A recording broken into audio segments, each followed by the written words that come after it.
So yun yung kabsat, oh. Ito lang po yung nadali natin. Dalawang black tip na tribal, tapos isang galunggong. So kwento yung namin, camping tapos fishing. Yung area namin kabsat, oh. Yan, bundok. Ang dami kakapsat, ang daming nagkakamping.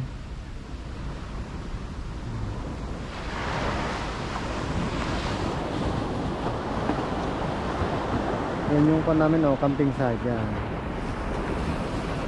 Mga kasama ko, nag-aayos na ng mga tent. Hanggang doon sa dulo kakapsat.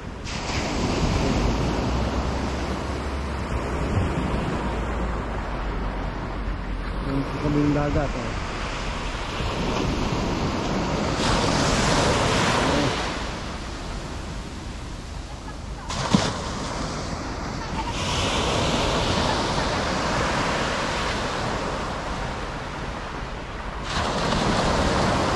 So yung kapsat, hanggang dito na lang po. Bye.